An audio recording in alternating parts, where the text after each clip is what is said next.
Welcome to Gospel Tangents, the best source for Mormon history, science, and theology. I'm Rick Bennett.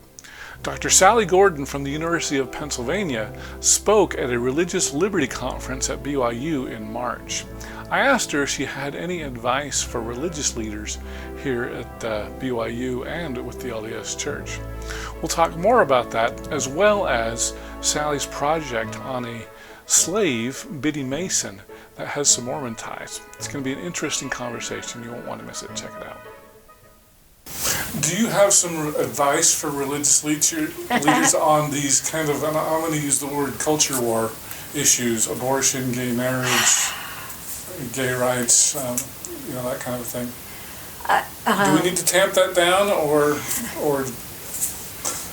Oh, that's such a tough question. I don't feel like I know an answer. Just for me personally, I can be very inspired by many different religious thinkers and leaders and spaces and places. I'm thinking of one rabbi who came to address a class I was teaching, and she said that what she wants to deliver as a rabbi is transformative ritual and joy that flows from that. And for her, that was the key. It wasn't about anything. Politics, she didn't care. She didn't care. She wanted to provide deep and abiding meaning and joy. And I was inspired by her. I said, now that's someone you'd want to follow. Right? I'd want to be taught by her.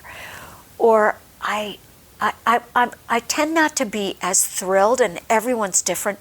I like really simple religious spaces, ones without a lot of gold leaf, or You feel huge. fine about LDS Church. or a simple altarpiece. But everyone's different, right? And I like being in a space, I really do feel church. And sometimes I feel it with lots of people around me. Sometimes I feel it when I'm there by myself. I love to go sing. I'm not a very good singer, but I love to hear good singing or enthusiastic singing. It doesn't have to necessarily be good. But I go on very long walks. Like 200-mile walks. Yeah, long. That's my longest. But I often will walk 10 miles because I can think. I can. My father-in-law once said to me, we were nursing my mom in her last illness, my dad and I, and he was an amazing man.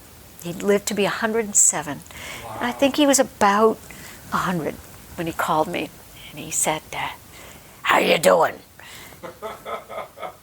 And I said, well, Mr. Gordon, because he was that kind of guy. I said, wow. Probably about as well as we could in the circumstances. My dad and I are here, and Mom's at home, and he said, how's you running? And I didn't know what to say. I said, Mr. Gordon, why do you ask that? Because we didn't eat, we didn't sleep, running, And he said, and I can't do his voice in this, but he said, because at a certain point your body hurts so much your heart can't break anymore. And I said, thank you. And I went out and I ran 10 miles.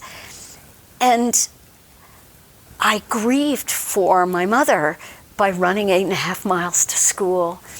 And no one knows you're crying. It's peaceful, it's private, and it's out in the beautiful air, in the beautiful world. So I walk, I find great comfort. That is not affiliated with any church. And yet, I find it deeply meaningful.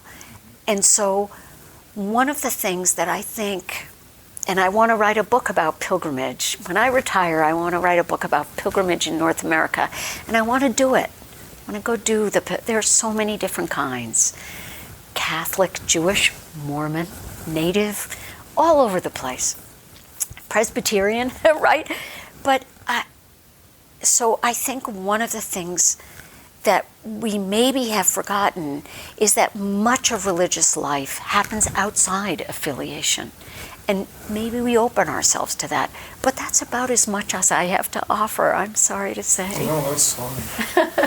Now, would you mind sharing, do you have a religious affiliation? Sometimes. I church around a lot. I like to go to, I've been to many AME churches. There's one AME church I really like in California. It's called FAME, First AME Church of Los Angeles. Oh, nice. Yeah. It was co-founded by Biddy Mason. Oh. Yeah. I bet my listeners, I know who Biddy Mason is, but tell my listeners who she was really quick. Biddy Mason was an enslaved woman who was born in Georgia and sold, we think, to Mississippi in the early 1830s. She eventually wound up in the household of Robert Smith, who converted to Mormonism in 1844, and along with other slaveholding saints, they were called the Mississippi Saints, even though some of them came from South Carolina and so on.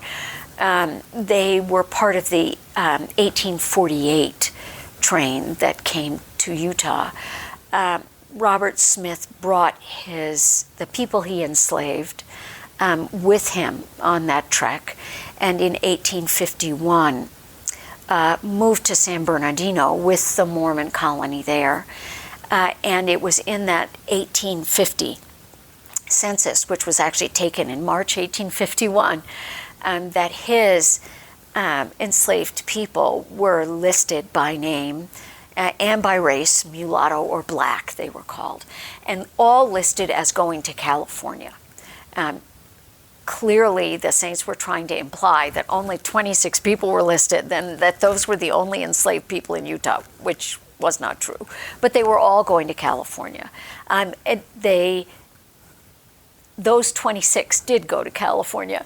That wasn't all, but that wasn't all the enslaved people in Utah. But among them, the oldest among them was a woman named Biddy Mason.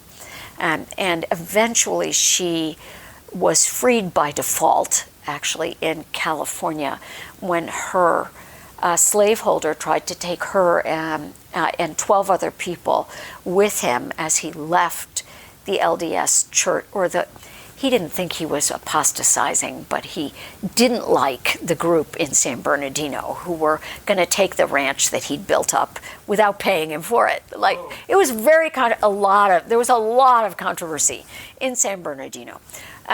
But he was leaving to go to Texas. And when he got to LA, we don't know exactly who complained, but someone complained to a local judge who issued a writ of habeas corpus, which means produce the body, saying that he was being accused of keeping people imprisoned illegally, in slavery, in other words. And to make a very long story short, Smith eventually lit out in the middle of the trial and went to Texas. And so there was nobody holding these people in slavery any longer. And Biddy Mason was freed and settled in Los Angeles and became a noted and successful apothecary and healer, and was one of the co-founders of Fame Church, another of the enslaved people, not by Robert Smith, but by another. So she never converted to Mormonism? No. And she took the name Mason after she freed herself, really. No, there's no evidence that she was ever a Mormon. Okay. And she co-founded Fame Church. And I have worshiped there several times and enjoyed myself a great deal. That's great. Yeah, she was a lovely, clearly a charming person. Everyone liked and admired her. Yeah, that's a nice little tie to Mormonism, I think. Well, I don't know. Is slavery a good tie to Mormonism? Well, I would say that certainly the Latter-day Saints wrestled with slavery. Slavery was very popular and very powerful in the United States. becoming an abolitionist was a dangerous endeavor. And Brigham Young certainly wanted to recruit Southerners, welcomed Southerners, and called slavery a divine institution, and did say that the best result for a person of African heritage was to be held as a slave by a Latter-day Saint. Because our slavery is better than everybody else's Well, slavery, right? and let me just say one thing in defense of that, because we don't know when Robert Smith left very quietly from San Bernardino.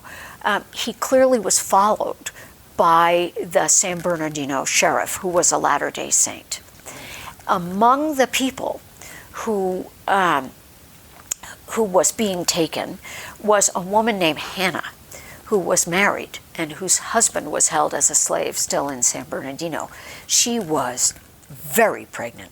She gave birth about a month after they left. And it's very clear that among the things Brigham Young insisted on was that no slaveholder break up families.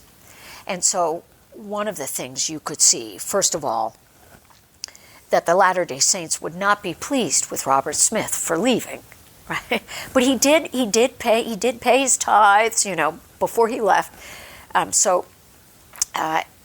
But they also would, I think, have been very upset that he was breaking up this family, just especially as this woman was about to have a child.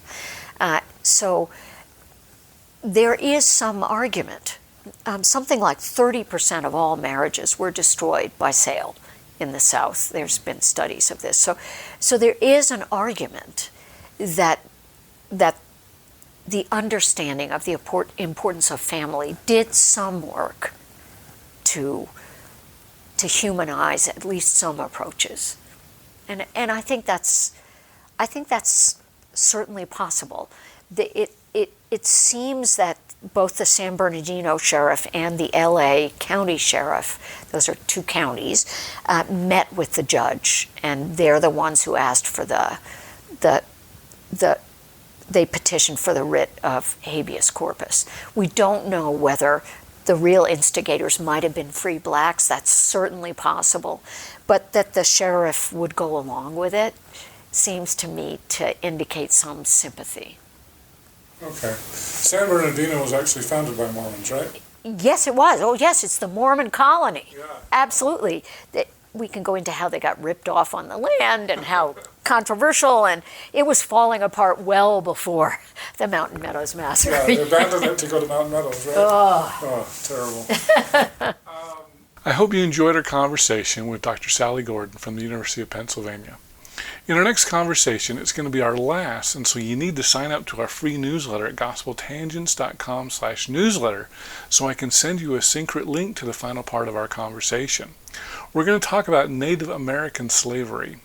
What does Sally think about that? If you study how the slave trade worked in Utah and across the Southwest, the slave trade went up when the Mormons arrived. When Europeans arrived, it went up. So it's hard to say that this was just helping kids. If you'd like to hear the entire interview uncut, please subscribe to patreon.com/gospeltangents for just $5 a month. Patreon is spelled patreon.com/gospeltangents. If you'd like to watch the entire video, you can subscribe at YouTube, Patreon, or on my website at gospeltangents.com and click the yellow subscribe button for just $8 a month. PDF transcripts are just $10 a month, and you can get those on patreon.com/gospeltangents or on my website. I'll send those to you as soon as I've finished completing it. If you'd like to get a paperback and PDF, just subscribe for $20 a month at either Patreon or on my website. Individual paperbacks are available at Amazon.com. Just do a search for Gospel Tangents Interview, and you can find all of our past interviews there. Show your Gospel Tangents pride by purchasing a t-shirt on our website at gospeltangents.com/shop. Subscribe on Apple Podcasts at tinyurl.com/gospeltangents. You can get our latest updates by friending me at Facebook, or you can also follow our page at facebook.com/gospeltangents. Become an insider and you can see the newest videos. Follow us on Twitter at Gospel Tangents. Click here to subscribe, here for a transcript, and over here we've got some of our great videos. Thanks again.